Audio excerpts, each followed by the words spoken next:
Sexto item da sétima taça: a volta de Jesus.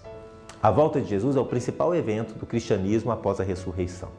Cairo diz que, assim como se ele não tivesse ressuscitado, seria vã a nossa fé. Agora, se ele não voltar, obviamente, será vã a nossa esperança. A volta de Jesus está anunciada e detalhada em diversos livros da Bíblia. Ela finaliza toda a revelação divina na história da salvação, eliminando definitivamente o desvio adâmico e restaurando para sempre o projeto original de Deus. Este evento provoca diversas situações. Assim que Jesus surge para a humanidade, cessa instantaneamente a graça. Não há mais tempo para se alterar o destino eterno, nem para se salvar, nem para se condenar. Os mortos ressuscitam imediatamente, os vivos se transformam em seguida, quer seja para melhor ou para pior. Estabelece-se o tribunal do juízo final e este se realiza. Inicia-se a vida eterna no paraíso ou no inferno. Jesus voltará em seu corpo humano ressuscitado. No momento de sua ascensão, é confirmado. Dito isso, elevou-se à vista deles, e uma nuvem o ocultou a seus olhos. E como fitassem o céu enquanto ele se ia, eis que apareceram junto deles 2 homens vestidos de branco, que lhes disseram: Homens da Galileia, que estás aí a contemplar o céu? Esse Jesus que vos foi arrebatado, virá do mesmo modo que para o céu o vistes partir. Sétimo item da sétima taça: o juízo final.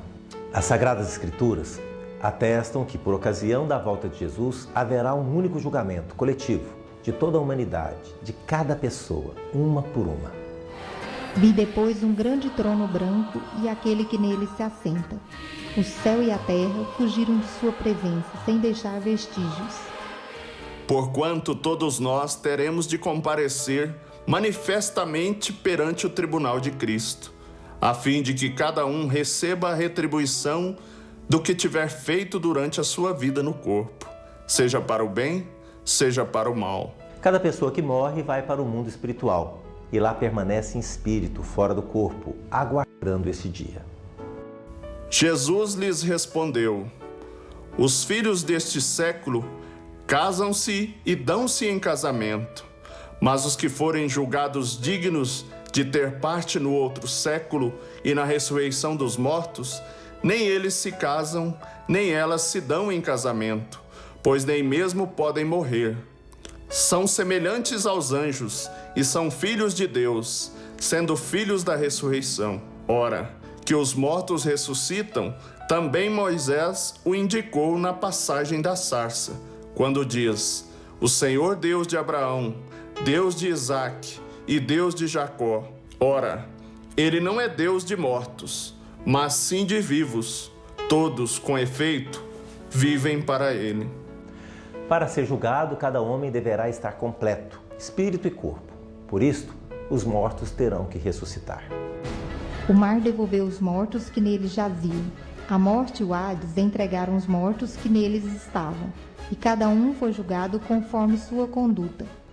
Logo após a ressurreição coletiva, os que estiverem vivos se transformarão. Eis que vos dou a conhecer um mistério. Nem todos nós morreremos, mas todos nós seremos transformados.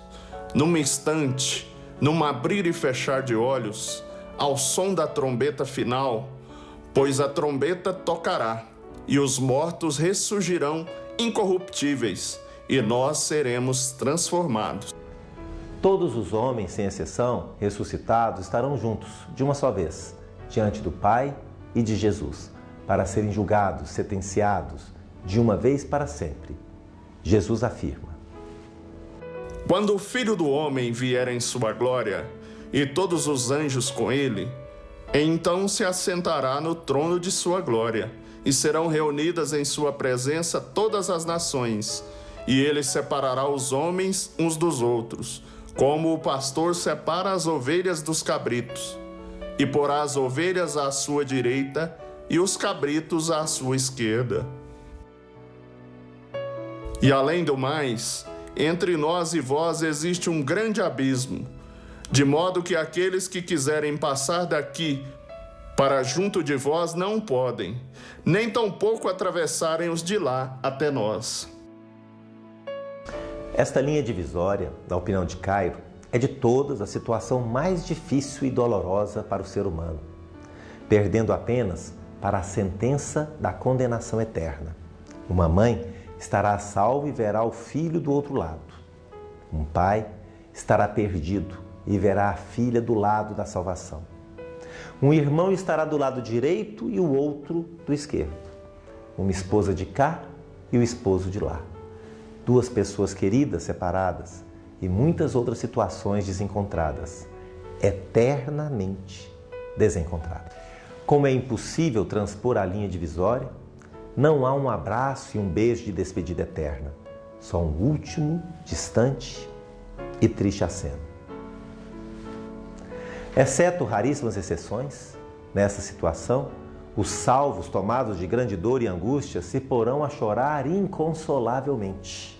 Cairo diz que esta linha divisória não impede que as pessoas se vejam, pois todos precisam tomar conhecimento do julgamento de todos. Logo após a morte, a pessoa é julgada num juízo particular para tomar conhecimento de seu destino eterno. Mas é necessário o juízo comum, coletivo, para que não fique nenhuma dúvida sobre a justiça divina. Caso contrário, algum condenado lá no inferno indagaria por um parceiro de pecados e, ao ser informado que ele está no céu, poderia argumentar por quê, se ambos foram companheiros na desobediência. O mesmo poderia ocorrer no céu, com alguém que ficaria sem entender por que aquela pessoa que aparentava uma vida de santidade fora condenada. Ocorre que o companheiro do pecador possa ter se arrependido e pedido perdão e mudado de vida. Basta lembrar do bom ladrão na cruz. E o companheiro do salvo podia ter uma santidade só de aparências. Cairo, seguindo as narrativas das Escrituras, monta o cenário do grande julgamento. Jesus volta revestido de sua glória. O tribunal é montado e o trono do justo e santo juiz é o centro. Presentes com Jesus estão o Pai e o Espírito Santo. Todos os anjos de Deus circundam o trono. Diante do trono, toda a humanidade, bilhões de pessoas.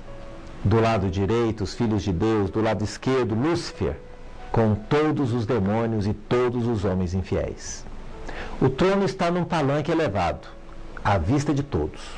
Se ocorrer nos mesmos moldes de um mega show, Cairo afirma que serão necessários recursos como telões e caixas de som instalados, estrategicamente, pois uma vez no corpo, como é normal, o ser humano se interage com o meio através dos 5 órgãos dos sentidos. Como os homens estão no corpo, todos juntos, precisam de um imenso espaço para acomodá-los. Haverá pessoas a quilômetros de distância do palanque. O julgado está de pé, no lugar determinado no palanque, à vista de todos. Nos telões, passa a vida do julgado, desde a concepção até a morte. Os pensamentos, as palavras, os atos e as omissões. Nas caixas de som, tudo o que foi dito, tanto em palavras como em pensamentos. Isto para que todos possam ver e ouvir tudo o que a pessoa fez, deixou de fazer, falou e pensou. Nada há de encoberto que não venha a ser revelado, nem de oculto que não venha a ser conhecido. Cairo afirma que o telão já foi usado pelo menos uma vez, conforme está em Atos 10.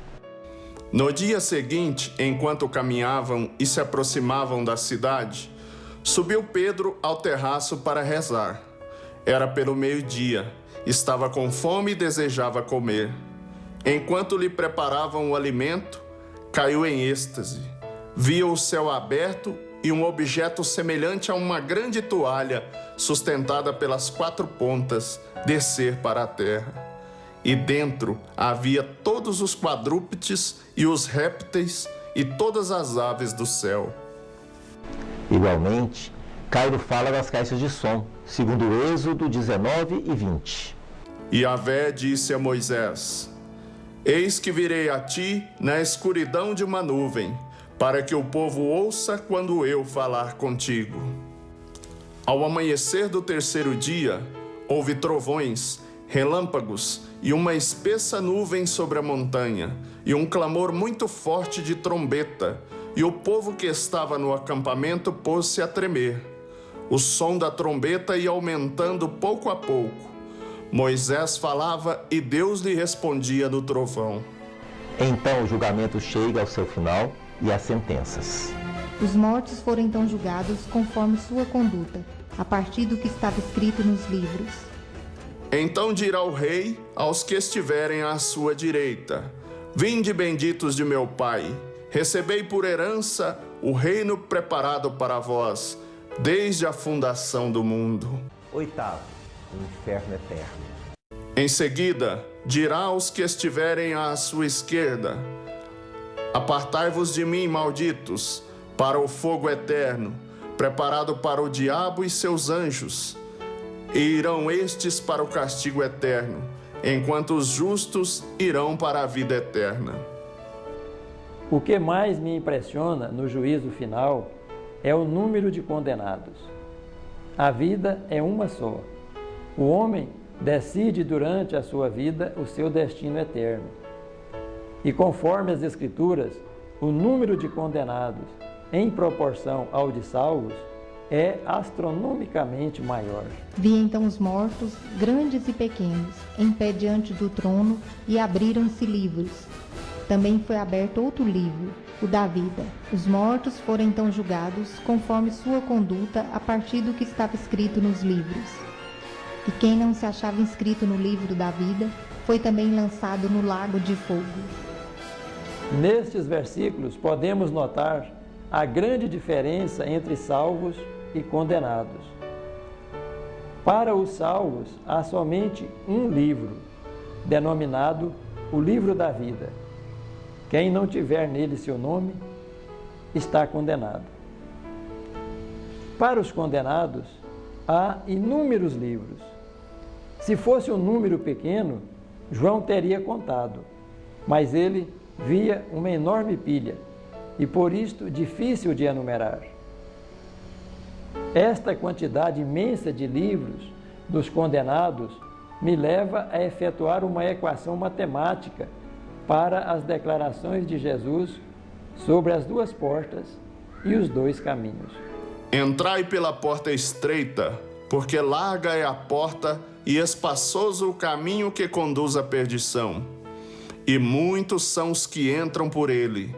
Estreita, porém, é a porta, e apertado o caminho que conduz à vida, e poucos são os que o encontram. Como efeito, muitos são chamados, mas poucos escolhidos. A equação matemática nos daria um número e uma porcentagem muito próxima do real. Muitos mais poucos é igual 100% da humanidade. X mais Y igual 100. Se Jesus tivesse dito que a humanidade se reparte exatamente meio a meio, então tanto a condenação como a salvação seria de 50%. 50 iria para o céu e 50 para o inferno. Este número de condenados já seria imensamente grande. X igual 50, Y igual 50, X mais Y igual 100. Mas, como ele falou muitos e poucos, X tem que ser maior que Y. Também ele não disse todos numa porta e nenhum na outra. Se há números em X e Y, ambos têm que ser diferentes de 0 e de 100. Fiz uma pesquisa com várias centenas de pessoas, onde a pergunta era: de 1 a 10, em sua opinião, quanto é muito, não podendo ser 10? A resposta predominante Da maioria absoluta foi 8. Sobram 2 para poucos. Isto em termos matemáticos, porque, em termos de fidelidade a Deus, os números foram 9 e 1. Mas, por uma questão de coerência, usarei apenas os termos matemáticos: x igual a 8, y igual a 2, x mais y igual a 10. Na porcentagem seria assim: x igual a 80, y igual a 20. De cada 10, salvar-se-iam apenas 2. Nesta proporção, 80% da humanidade seria condenada ao inferno e 20% iria para o céu. Embora não seja novidade, Cairo usa uma afirmação que deixa muita gente boa preocupada. Ninguém entra no céu com nota 9, só com nota 10. E ele acrescenta que a mentalidade do não matando e não roubando está bom. O slogan do cristão meia boca é o que colabora para engordar os cerca de 80% dos condenados. É isto que leva à perdição. Muitos que se julgam cristãos e cristãos atuantes, inclusive líderes, pregadores e pessoas que até realizam milagres. Enfatiza que é preciso prestar muita atenção, principalmente em 2 passagens da Escritura. Como efeito, aquele que guarda, em geral, todos os mandamentos da lei, mas desobedece a um só deles, torna-se culpado da transgressão da lei inteira. Pois aquele que disse, não cometerás adultério, também disse, não matarás. Portanto, se não cometes adultério, mas praticas um homicídio, tornas-te transgressor da lei. Desse modo, o homem se condenará por um único mandamento que não obedecer, e não se salvará, mesmo se tiver praticado os outros 9 rigorosamente. Mesmo porque não é possível desobedecer a um só deles isoladamente, por exemplo. Quem levanta falso testemunho está também pecando contra o amar a Deus sobre todas as coisas, pois não o está obedecendo. E ao dizer que crê em Deus, mas não o obedece, está também usando o seu santo nome em vão. Nem todo aquele que me diz Senhor, Senhor entrará no reino dos céus, mas sim aquele que pratica a vontade de meu Pai que está nos céus. Muitos me dirão naquele dia, Senhor, Senhor, não foi em teu nome que profetizamos, e em teu nome que expulsamos demônios, e em teu nome que fizemos muitos milagres? Então, sem rodeios, eu lhes direi, nunca vos conheci, apartai-vos de mim, vós que praticais a iniquidade. A situação é real, séria, mas não há motivos para desesperar. Ninguém que deseja fazer a vontade de Deus e se esforce para isto será ignorado. Inclusive, é da responsabilidade de Jesus envidar todos os esforços para que se salve todo o que desejar. Basta se lembrar da parábola do filho pródigo e das declarações de Jesus. Pois Deus amou tanto o mundo que entregou o seu Filho único, para que todo o que nele crer não pereça, mas tenha a vida eterna. Todo aquele que o Pai me der virá a mim, e quem vem a mim eu não o rejeitarei, pois desci do céu não para fazer a minha vontade, mas a vontade de quem me enviou. E a vontade daquele que me enviou é esta, que eu não perca nada do que ele me deu, mas o ressuscite no último dia. Minhas ovelhas escutam a minha voz, eu as conheço e elas me seguem. Eu lhes dou a vida eterna e elas jamais perecerão, e ninguém as arrebatará de minha mão. Meu Pai, que me deu tudo, é maior que todos, e ninguém pode arrebatar da mão do Pai. Eu e o Pai somos um.